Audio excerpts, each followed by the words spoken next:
Rajya Sabha TV के इस खास प्रोग्राम गुफ्तगू में आपका स्वागत है। मैं हूं इरफान। हमारे साथ हैं आज बहुत ही ख़ास मेहमान मुज़फ़्फ़र अली साहब, जो कि मशहूर film maker, fashion designer, music lover और रिवाइवलिस्ट हैं। मुज़फ़्फ़र अली एडवर्टाइजिंग के पेशे से जुड़े मुज़फ़्फ़र अली ने 70 के दशक में फिल्में बनानी शुरू की। गमन, उमराव जान, आगमन और अंजुमन जैसी फिल्मों से उन्होंने फिल्म निर्माण का एक नया मुहावरा ईजाद किया।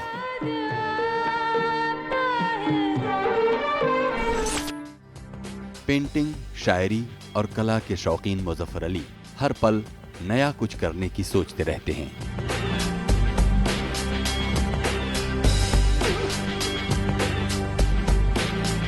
फैशन और कला की दुनिया में रमे मुज़फ़्फ़र अली आज सूफी संगीत और सूफियाना फ़लसफ़े को दिलों तक पहुंचाने के लिए रंगामेज़ महफिलें आरास्ता करते हैं।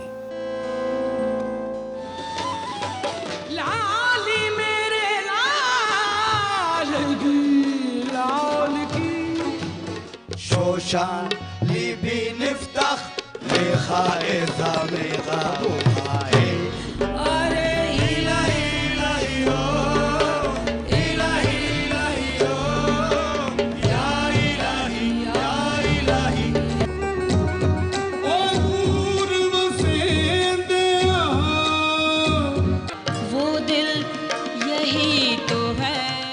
बहुत बहुत स्वागत है मुज़फ़्फ़र अली साहब प्रोग्राम में। सबसे पहले हमको ये बताइए, फिल्में बनाकर अपने आप को एक्सप्रेस करना है, ये आपने कब और क्यों तय किया होगा? मैं जब कलकत्ते में था, मैंने जब पहला काम शुरू किया था वो एडवर्टाइजिंग में था। सत्यजीत रे हमारी कंपनी के चेयरमैन थे और उनके साथ हमारा काफ़ी उठना बैठना हुआ। मुझे लगा कि अवध जो एक माहौल है अवध का, उसको हम क्यों ना फिल्म के ज़रिए से बयान कर सकें। और फिर मैं जब बॉम्बे में गया तो एयर इंडिया में मैं एग्जीक्यूटिव था मार्केटिंग और एडवर्टाइजिंग का। तो उस वक्त मैंने जो बम्बई में हालात देखे, किस तरीके से लोग अपने शहरों को छोड़ के आते हैं, तो वहाँ भी देखे जो मैंने हालात के क्यों लोग माशरे जो बिखर रहे हैं, एक जो गांव के माशरे जो टूट रहे हैं, तो उसको मैंने एक फिल्म में पिरोने की कोशिश की। वो मेरी पहली फिल्म थी गमन।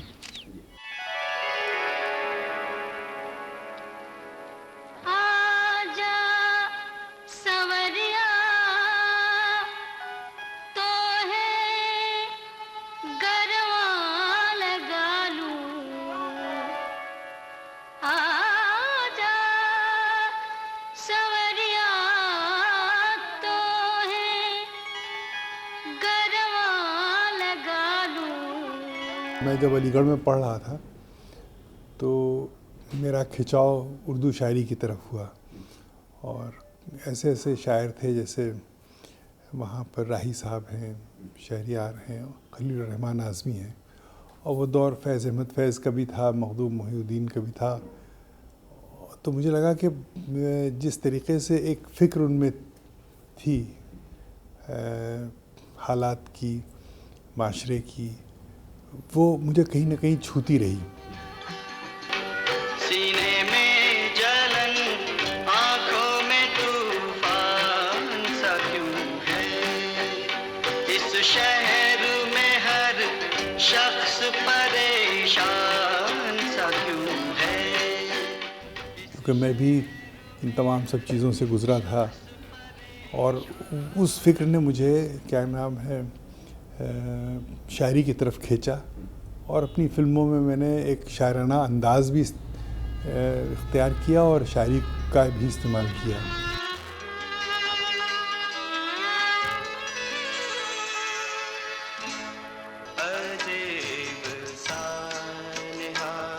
मुझ पर गुजर गया यारो, मैं अपने साथ से। तो इसीलिए फैज़ साहब ने जो हमारी फ़िल्म के बारे में लिखा था, जो पहली बार उन्होंने देखी थी 78 में, तो वो बिल्कुल वही बात थी जो मैं शायद उनकी शायरी के बारे में महसूस करता हूँ।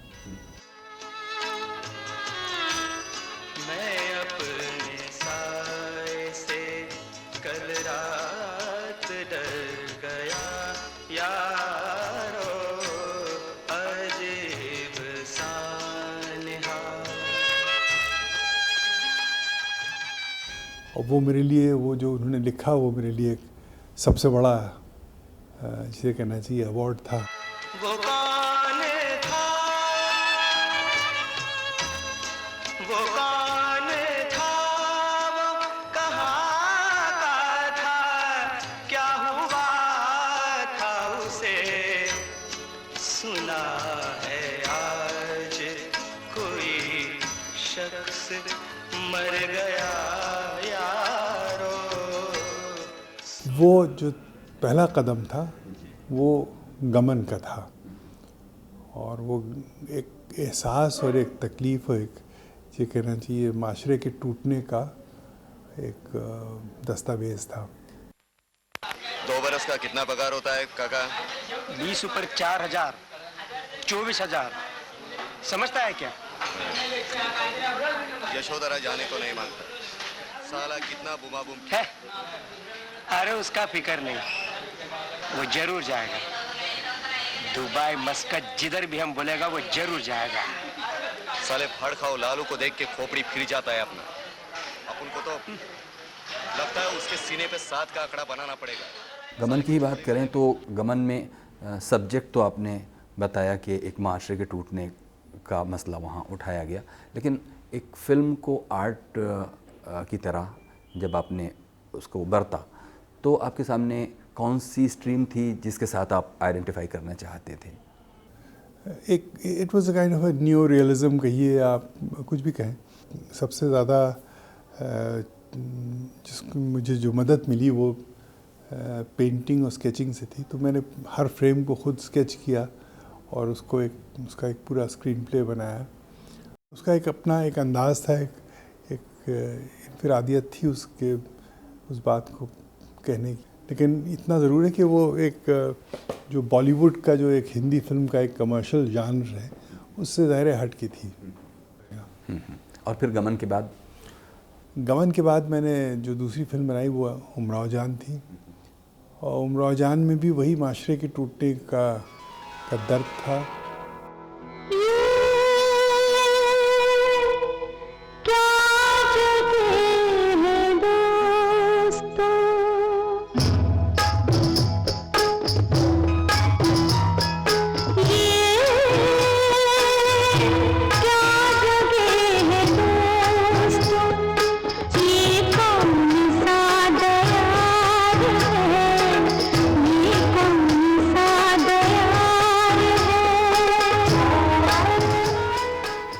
मुझे वो पीरियड जो है 1857 के पहले का बहुत इम्पोर्टेंट पीरियड है अवध के हिस्ट्री में। और उसमें मुझे उस वक्त लगा कि जब मैंने नॉवेल पढ़ी तो मैंने फिर उसको रिकॉर्ड करके और उसको मैं सुनता रहता था गाड़ी में टेप लगा के। और उसके बहुत से ऐसे लम्हे थे, बहुत से ऐसे उसमें जिसे कहना चाहिए मूड्स थे जो से लगा मैं गुज़र चुका हूँ, और अब भी उन मूड्स का रिक्रिएशन मुमकिन है इससे पहले कि वो सब नक्शे कदम टूट जाएं। तो मैंने उसको दूसरे तरीके से ट्रीट किया। एक लड़की जो बेसहारा है उसका एक क्रिएटिव सफ़र, और फिर किस तरीके से वो अपनी शख्सियत को शायरी में पेश करती है, और उस पूरे माशरे का दर्द और उसका जिसे कहना चाहिए एक आर्टिस्टिक दस्तावेज़ बनाना। और उसमें शायरी का भी एक बड़ा रोल था, और एक म्यूज़िक का भी बहुत बड़ा रोल था, और रक़्स का भी एक मुकाम था।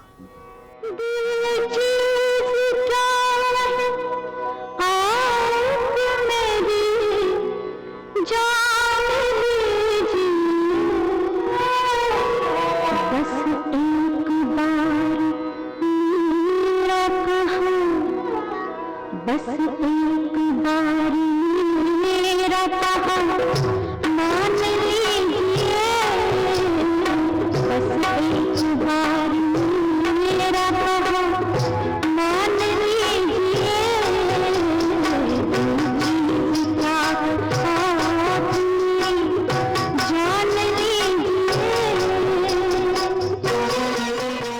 बिल्कुल ये था कि एक लखनऊ की पहचान थी उससे। बाकी तो आप देख चुके हैं। अब दोनों ही फिल्मों की बात अगर करें, गमन और उमराव जान, दोनों में एक कंटिन्यूटी आप देखते हैं कि माशरे के टूटने का को आपने एक तरह से रिपीट किया। क्या गमन में कोई बात थी जो अधूरी रह गई थी, जो उमराव जान में कही जानी ज़रूरी थी? हो सकता है मुझे उमराव जान पहले बनाना चाहिए थी, लेकिन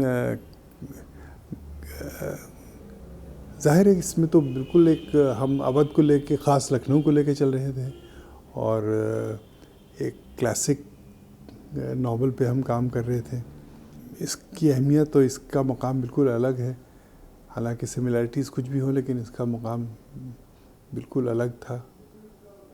और उसके बाद भी जो मैंने काम किया है उसका भी एक अपना एक जिसे कहना चाहिए, वो भी हमारे लिए, हमारी ज़िंदगी के लिए वो एक संग मील रहा है। जैसे आगमन मैंने बनाई,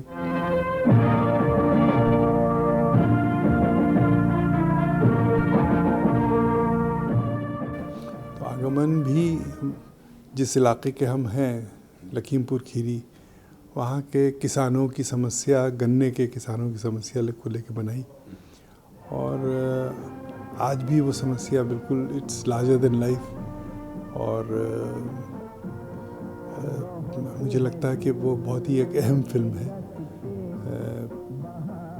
किस तरीके से, जिसे कहना चाहिए, कलोनियलिज्म जो थी उसने अपने इकोनॉमिक डायमेंशंस को एक रूरल इकॉनमी में पेवस्त किया और फिर एक एक्सप्लॉयटेशन का ज़रिया बनी।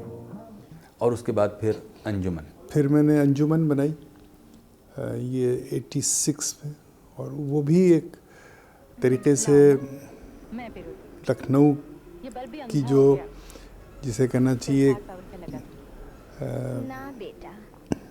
फ्रेड, जेंटल, वल्नरेबल जो फैब्रिक है कल्चर की, उसके जो भी मतलब फ्रैगमेंट्स बचे थे उनको लेके एक अलग तरीके से उसकी एक आर्टिस्ट्री उसमें पेश की है। ऐसा नहीं कि इसको नहीं जानते हो तुम, आँखों में मेरी आवगी,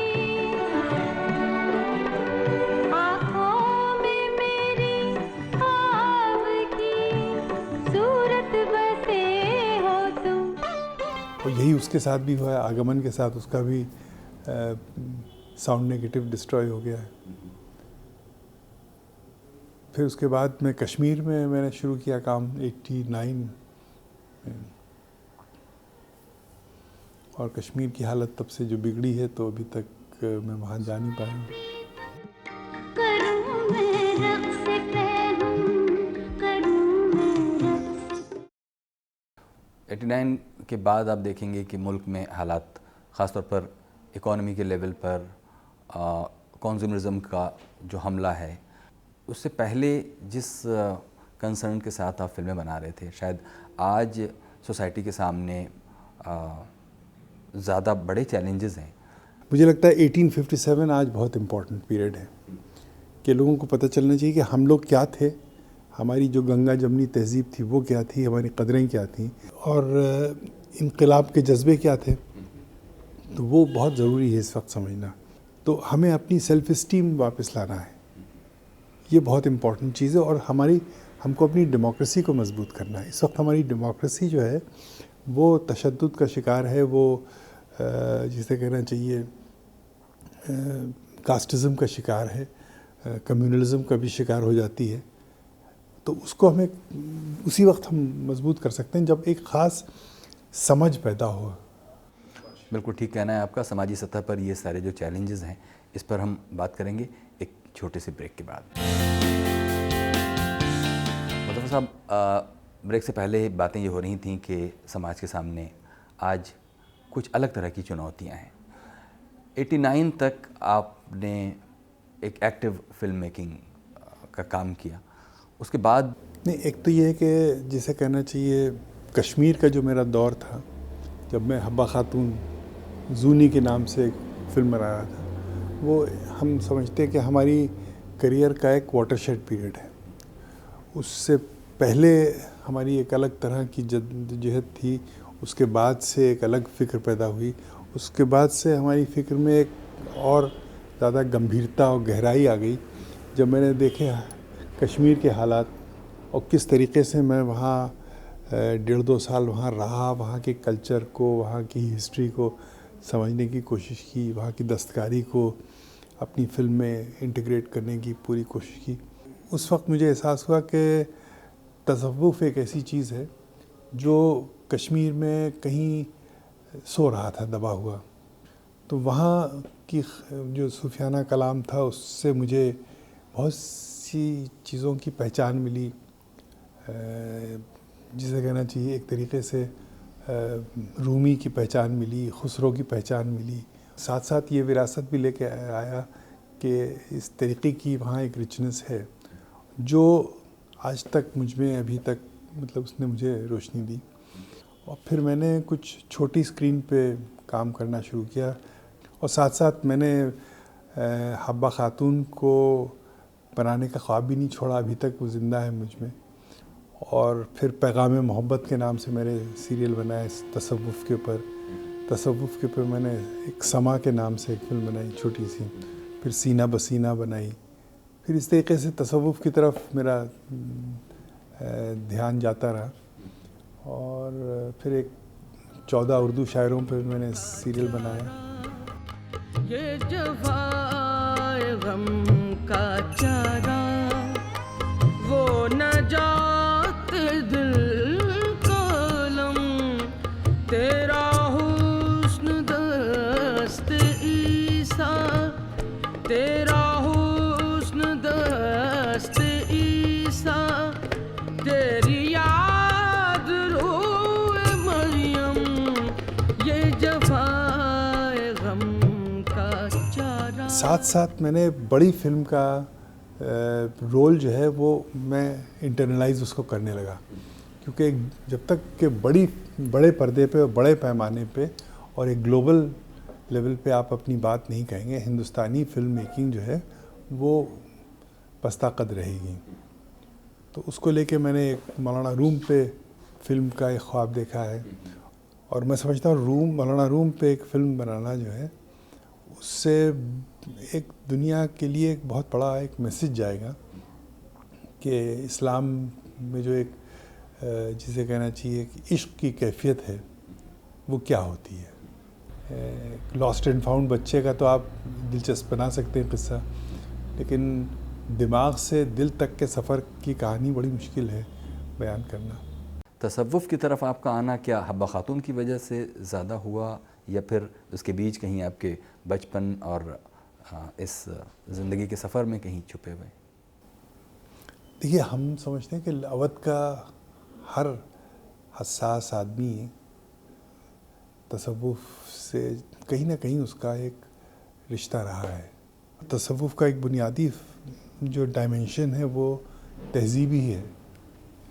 और फिर कश्मीर में जब मैं गया तो ज़ाहिर है अगर मैं उस तहज़ीब से ना जाता तो शायद वहाँ की जो एक तसव्वुफ़ जो एक छुपा हुआ था वो मुझे ना समझ में आता। मैं अपनी गुरूर में रहता कि भाई हमसे ज़्यादा अवध से ज़्यादा तो कहीं भी नहीं कुछ है। फिर जब मैं दिल्ली आके यहाँ पर 2000 से मैं यहाँ आके रहा तो उससे पहले मैंने जब बाबरी मस्जिद टूटी तो मैंने पैदल सफ़र किया वहाँ अपने देवान शरीफ से लेके कोटवारे तक मंदिर है वहाँ पर गोला में, और वो पैगाम मोहब्बत का सफ़र था। तो पैगाम नफ़रत का जवाब सिर्फ पैगाम मोहब्बत ही हो सकता है। और उस सिलसिले में मैंने फ़िल्में भी बनाई फ़कीरों पे बहुत से, हज़रत अमीर खुसरो पे और हाजी वारिस अली शाह पे और हज़रत ख्वाजा मोइनुद्दीन चिश्ती पे। फिर 2000 से मैं जब दिल्ली में आके रहा तो उस वक्त से मैंने कायम किया फेस्टिवल जहान खुसरो के नाम से।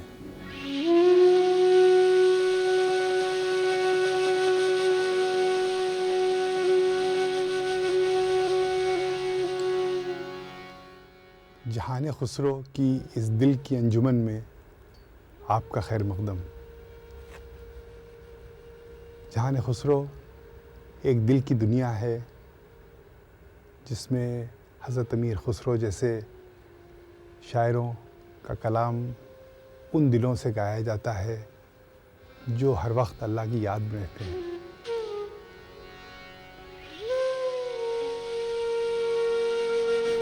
और उसमें मैं पूरी दुनिया के जो तसव्वुफ़ के से जुड़े हुए कलाकार हैं, फ़नकार हैं और हिंदुस्तान के और पाकिस्तान के, उनको मैंने पेश किया। बिछोड़ेगा बिना यार गुजारा कौन करे।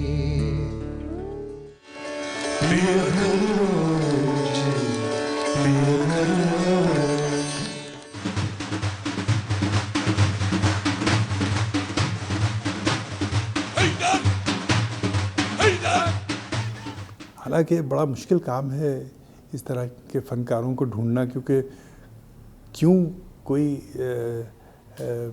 तसव्वुफ़ की तरफ जा रहा है मेरे समझ में नहीं आता है।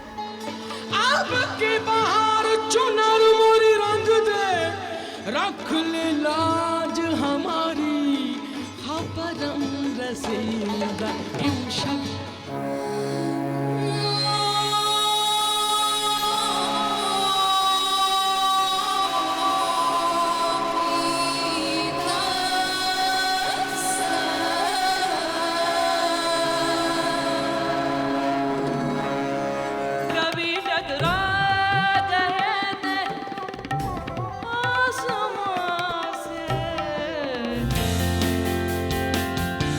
स्वागत है एक बार फिर से प्रोग्राम गुफ्तगू में। आज हमारे साथ हैं मेहमान मुज़फ़्फ़र अली साहब। मुज़फ़्फ़र अली साहब, कम से कम में ज़िंदा रहने की आदत डालिए, दिल में मोहब्बत पैदा कीजिए और उसके साथ यौगिक क्रियाएं कीजिए। इन सब चीज़ों से अलग क्या सिर्फ इस तरह के एंटरप्राइज़ को चलाने से तसव्वुफ़ का सिलसिला कुछ आगे बढ़ सकता है, आपको लगता है? क्यों ना इसे ऐसा कहा जाए कि मुज़फ़्फ़र अली साहब एक कारोबार कर रहे हैं सूफीज़म का? नहीं, लोग करते ही हैं, इश्क़ का कारोबार करते हैं, ऐसी बात नहीं है। लेकिन सवाल आपका अच्छा है। लेकिन अब हज़रत अमीर खुसरो ख़ुद एक तरफ दरबारी भी थे, एक तरफ खानकाही भी थे। तो मुझे लगता है कि आजकल का पूरी ज़िंदगी जो है वो दरबारी भी है और खानकाही भी है। अब इसके बीच में एक बैलेंस पैदा करना इतना ज़रूर है कि देखिए, आजकल फ़कीर पैदा होना बड़ा मुश्किल काम है। हमारे दौर में फ़कीर बहुत कम मिलेंगे क्योंकि वो वहाँ पहुँच ही नहीं पाएंगे। लेकिन फ़कीरों की खिदमत की जा सकती है। तो जो बिगड़ाव आ रहा है उसमें अगर आप ऑर्गेनाइज तरीके से नहीं कोई बात को रखेंगे, इंस्टीट्यूशनलाइज तरीके से नहीं बात को रखेंगे, तो बात जो है, अब I am basically N advertising man and communication man, I am communication artist. तो हम उसको एक मॉडर्न कम्युनिकेशन आर्ट्स के तरीके से अगर नहीं रखेंगे तो लोगों के दिलों में नहीं जाएगी। अब जैसे सरकार है वो हज़ारों करोड़ रुपए के प्लान्स बनाती है और आप फिर उसको कहेंगे साहब मुल्क तो इतनी इस हालत से गुजर रहा है, आप इतने बड़े बड़े ख्वाब देख रहे हैं।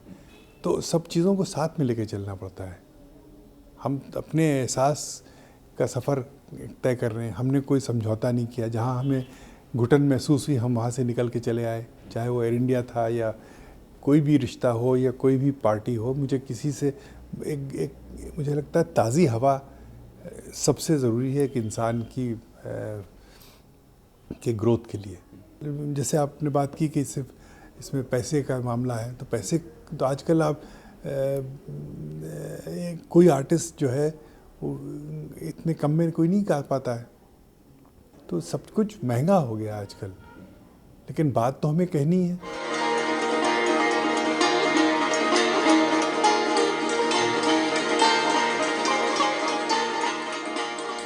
कम से कम हम नफ़रत तो नहीं बेच रहे हैं, कम से कम हम कन्फ्यूजन तो नहीं बेच रहे हैं। मुझे लगता है जब बाबरी मस्जिद टूटी थी तो एक तनाव का माहौल था दिल्ली में, एक माइनॉरिटीज़ की तरफ एक लोगों का डेफिनेट क्या कहते हैं एटीट्यूड था, अलग नेगेटिव एटीट्यूड था, ख़ास तौर से इस इलाके में। हालांकि अवध की गंगा जमनी तहजीब इसको रिजेक्ट कर चुकी थी, इस पूरे मूव को। अवध में की बात अलग थी, दिल्ली में एक दूसरा माहौल था।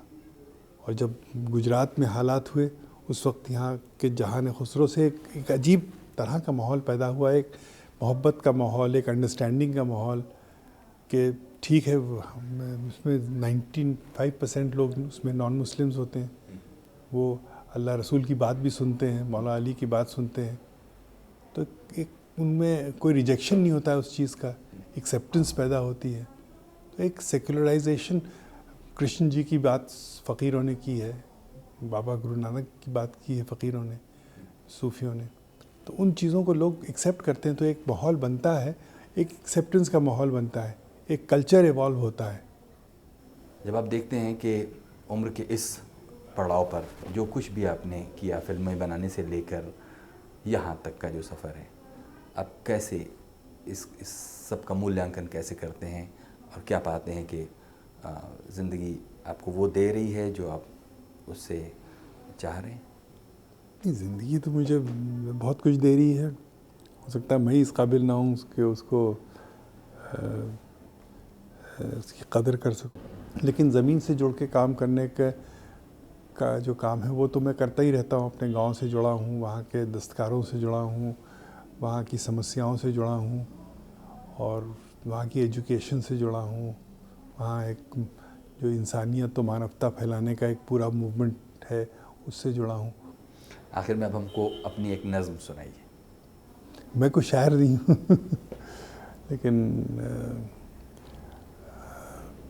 मैं अपने घर को बुलंदी पे चढ़ के क्या देखूं, उरूज फन मेरी दहलीज पर उतार मुझे। ये मेरी नहीं है, शहरियार साहब।